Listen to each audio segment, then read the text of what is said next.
X-rated. Yeah, I know, exactly, automatically. That's very strange. وإذا اقتدت النساء بالرجال. If a man is leading the prayer, Salatul Janazah, and there are women behind him, they stand before him. If there are men, then men have to stand first and women before them. وإن كان فيهن حائض انفردت عن صفهن استحبابا. If someone who is during her menstrual cycle, she does not stand with them in the same line, she stands on the side to be identified by men. Alhamdulillah. الثالث في كيفية الصلاة وهي 5 تكبيرات. صلاة الميت requires 5 تكبيرات. والدعاء بينهن غير لازم. You know, we read something in every takbirah, we have to read something, but you don't have to. It's suffices that even if you say Allahu Akbar, Allahu Akbar, Allahu Akbar, Allahu Akbar, Allahu Akbar, go, take him. There is no need for you to read. But he says it is mustahab, and the best thing is to say كان رسول الله إذا صلى على ميت كبر وتشهد. In the first rak'ah, to say Allahu Akbar, then to say the shahadatain. أشهد أن لا إله إلا الله وأشهد أن محمد رسول الله. Okay, this is sufficient. ثم كبر وصلى على الأنبياء ودعا. In the second, you say اللهم صل على محمد وآل محمد وبارك على محمد وعلى جميع الأنبياء والمرسلين. And you include all the messengers and the apostles and the prophets in your prayers. ثم كبر ودعا للمؤمنين. In the third takbirah he says اللهم اغفر للمؤمنين والمؤمنات. ثم كبر الرابعة ودعا للميت. In the fourth, you pray exclusively for the deceased. Okay? Oh Allah, forgive him. Oh Allah, admit him into your paradise. Oh Allah, do this. Shroud him with your, mercy. ثم كبر الخامسة وانصرف. We don't have, in other traditions, they say Assalamu alaikum wa rahmatullah one time. We don't have Assalamu alaikum. We say takbir, Allahu Akbar, and the prayers is concluded. وإن كان منافقا اقتصر المصلي على 4 وانصرف بالرابعة. If the person that they pray over him is a hypocrite, is known as a hypocrite, troublemaker. Not any person. Hypocrite has also specific characters. Not any person we call him hypocrite. Muslim, that's a hypocrite. Yeah. Muslim who's hypocrite. Let's say he commits all sort of abominations. يظهر الإيمان ويبطن الكفر. In his tongue he says I'm a Muslim, but all they know he's inside in a private, he's kafir. He doesn't believe in God. This is called hypocrite. Then the Imam does only 4 times of takbirat on him. But then here he would come and say that the Imam, rather than praying for him in the 4th takbirah, he will pray against him. He will curse him in the 4th takbirah. Who does this? The Imam. Is that acceptable to curse a dead person? Have you done that? Allah says to the Prophet in the Quran, وَلَا تُصَلِّ عَلَىٰ أَحَدٍ مِّنْهُمْ مَاتَ أَبَدًا. When it comes to the hypocrites, don't even go to their janazah. Don't pray over them. Leave them, abandon them. No, I have not done that. I don't go. It's better not to go. But sometimes there is one person who has to do the prayers. You can't leave him and bury him without prayers. وَتَجِبُ فِيهَا النِّيَّةِ. In Salatul Mayyit, you have to say the niyyah in your heart that you are doing the salat over this person. واستقبال القبلة, you have to face the qibla. وجعل رأس الجنازة إلى يمين المصلي. We put his head on the right, his feet on the left, facing the qibla. If this is the qibla, the head is here, the feet is there. وليست الطهارة من شرائطها. There is no need for you to be طاهر. Najasa, we have 2 types of najasa, my friends. We have khabath and we have hadath. Khabath and hadath. Khabath means when your body is najis. Let's say on a part of your body, there is some urine, okay, or semen, or something else. This is, or the clothing, either the body or the clothing. This is called khabath.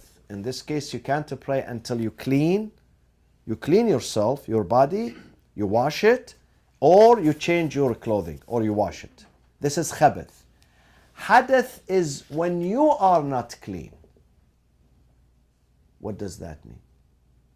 You don't have wudu. Or someone is junub, janaba, he's not clean, so it requires a shower, whether male or female. Or for a female, she's in her menstrual cycle.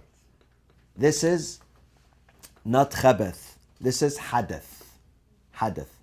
Therefore, sometimes we're going to come to this. It tells you have to be at-taharatu min al-khabathi wal-hadath, to be clean of both. Khabath is the exterior, the body or the clothing. Okay, this is khabath. Hadath is internally. Either you are in a state of janaba or you are not in a state of janaba, but you don't have wudu. Okay, we have hadathul akbar and hadathul asghar. Hadathul asghar when the wudu is missing. Hadathul akbar, the grand hadath, is what? When you are janaba but you don't have ghusl. This is called hadathul akbar. Okay? None of these are required. Whether you are in khabath, whether your dress is contaminated, or your body, or you don't, or even in the state of janaba, then you don't have to clean. You can do the wudu. You can do salatul janazah in all these cases. This goes for تغسيل الميت and الصلاة, or no? Even the taghsil. You don't if have to be. someone, let's say, is not clean and they Yeah, go. yeah. Junub, let's say he's junub. Yeah, of course they can do. They don't have to have wudu. ولا يجوز التباعد عن الجنازة كثيرا. Don't stand far behind it. I know one of the imams, he was terrified when they tell him. So he stands in case if the mayyit jumps, 3-4 meters away. This is makruh. You have to stand where, in some of the hadith it says your cloth, if there is wind, touches the janazah. You have to be so close that it touches the janazah. ولا يصلى على الميت إلا بعد تغسيله وتكفينه. The salat is the third step. First step, ghusl. Second step, kafan. Third one, salat. Salat comes as the third one in sequence. فإن لم يكن له كفن. In the old days, people could not afford the kafan. They could not afford the kafan. It was very difficult. Nowadays, the kafan, I purchased kafan from Karbala. It was about 80 Iraqi dinars. It was about $70. Same thing in Iran, same price. Even now, some people don't have that. They can. Some poor people, they die. So in that case, if he doesn't have, then Baytul Mal has to spend on him. If, let's say, nobody has, then they put him in his grave, unfortunately, with no kafan. But they have to cover his private parts, his awrah. And then they pray over him. جعل في القبر وسترت عورته وصلي عليه بعد ذلك. وسنن الصلاة. These are mustahab, and I will conclude with them inshallah. سنن الصلاة. What is mustahab in صلاة الجنازة? أن يقف الإمام عند وسط الرجل وصدر المرأة. When they put the dead body in front of him, is if he's a male, he stands in front of his waist, in the middle, وسط, waist. If he's a female, he shifts to the right in the front of her breast or her chest. Okay? وإن اتفق جعل الرجل. Sometimes in Mecca and Medina they bring many people, not only one. In this case, they put the men first, the women after him.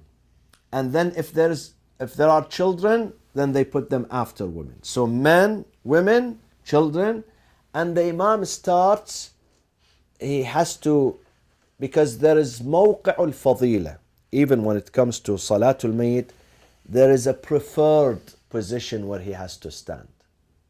So they put the men, and then they bring women a little bit, they shift the coffin, so her breast is parallel to the waist of the man, and the imam is standing there in the middle, so he faces both of them. Are you with me? Okay. وإن اتفق جعل الرجل مما يلي الإمام والمرأة وراءه ويجعل صدرها محاذيا لوسطه ليقف الإمام موقف الفضيلة. Because even in Salat al-Janazah there is a place, a preferred place where the imam has to stand. ولو كان طفلا جعل من وراء المرأة وأن يكون المصلي متطهرا. It is mustahab, not mandatory, that the one who performs the prayers has tahara. Mustahab, by the way. Okay? وَيَنْزَعُ نَعْلَيْهِ, takes off his shoes or his slippers. This is what I do. When I stand next to the janazah, I take off my shoes. Others, they are wearing. But the imam, mustahab to take off his shoes. وَيَرْفَعُ يَدَيْهِ فِي أَوَّلِ تَكْبِيرَةٍ إِجْمَاعًا. When you say the first takbirah, there are 5. In the first one, it is mustahab to raise your head. In the other 4, you don't have. You can say Allahu Akbar without raising the hand. But in the first one, it is mustahab to raise. وفي البواقي على الأظهر ويستحب عقيب الرابعة أن يدعو له إن كان مؤمنا. When you come to the 4th takbirah, to pray for him if he's a mu'min. وعليه إن كان منافقا, and against him if he's a hypocrite. Iman does not accept that. وبدعاء المستضعفين إن كان كذلك. Who is the mustad'af here in this context? Oppressed?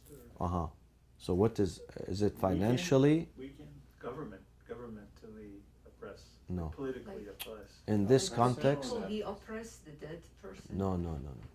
No. Who's the smartest one among you and he knows these terms, specific terms? Atfal, his kids? Huh? His kids? His what? Kids. No. Mustad'af. In this context. Otherwise, mustad'af politically it means the oppressed. But in this context, what does it mean? The non-Shia are called mustad'af. If they don't know, if nobody told them. But if they know and they reject, they are not mustad'af. But if they don't know, common people, nobody got them the message. They read no book, they met no one, and they died. So he prays for him. Prays, oh Allah, forgive him. Oh Allah, you are merciful. Okay? بدعاء المستضعفين. وإن جهله, if he doesn't know the identity of the dead, he knows nothing about this dead, whether he's mu'min or non-mu'min, سأل الله أن يحشره مع من كان يتولى. Oh Allah, gather him on the day of judgment with those that he followed. If he follows Amir al-Mu'mineen, Imam Hassan, Imam Hussein, the Prophet, inshallah. If he follows someone else, oh Allah, keep him with that person. وإن كان طفلا, if the dead was a child, سأل الله أن يجعله مصلحا لحال أبيه شافعا فيه. In this case, he prays that this child will intercede on behalf of his parents, and his death will be a reward for his parents, like your daughter when she died. Okay? How old was she? 14. Yeah. Okay? It was a very sad moment. We put her in her grave. So you pray that, oh Allah, make this child, make her shafi', intercessor for her parents, and make her death compensate her parents with goodness, with reward, with a blessing, with mercy. Okay? وإذا فرغ من الصلاة وقف موقفه حتى ترفع الجنازة. The Imam stands where he are until they remove the janazah. وأن يصلى على الجنازة في المواضع المعتادة. Not every place is recommended that you do Salatul Janazah. It has to be specific places. In the maqbara, in the qabristan, in the cemetery, they have to allocate. In the Islamic cemeteries, this is what they do. When we go to non-Islamic cemeteries, they tell us anywhere, wherever you find vacancy, stand and do the prayers. But in the Islamic cemeteries, they put a place, specific place. They make a stand there. They put the janazah, and they do. It is mustahab to have a specific place for salatul janazah. Okay. ولو صلي في المساجد جاز. You can also do salatul janazah. You bring the coffin, the janazah into the masjid, and you can do the salat. ويكره الصلاة على الجنازة الواحدة مرتين. It is unrecommended that you do 2 prayers over one body. For instance, now a group, they come and they do salat. 5 minutes later, another group and says, well, we do the salat. However, there are some exceptions. If you come late, let's say you come late and the imam is doing the 3rd takbirah. Join him in the 3rd takbirah, and then when he finishes by the 5, you have to do another 2. Because his 3rd takbirah was your 1st takbirah. You came late. So you have to finish your 5th takbirah. This is okay. But in case the deceased, you miss Salatul Janazah, it is mustahab that you come to the grave before the 24 hours finishes. You have a 24 hours window to do your salat over the grave. Let's say this is your father, your mother, your whatever, your friend, and you miss Salat al-Janazah, you could not make it. Then you go up to 24 hours, you have time, mustahab to do the salat over the grave. The second case is when someone did not do Salat al-Janazah over him. Either they forgot or there was no one. I know some people here, nobody knows how to do Salat al-Janazah. Now, alhamdulillah, it's much better. In the past, they buried them without Salat al-Janazah. In that case, they have to do the salat over the grave, whether it is after 24 hours or 24 days or 24 months or 24 years. Someone has to go and stand over the grave and does Salat al-Janazah over that person. وصلى الله وسلم على سيدنا محمد وأهل بيته الطيبين الطاهرين. اللهم صل على محمد وعلى محمد. Sorry, Sister Iman, to bring up this subject. No, that's Inshallah, we remember her in goodness and we recite Fatiha for her.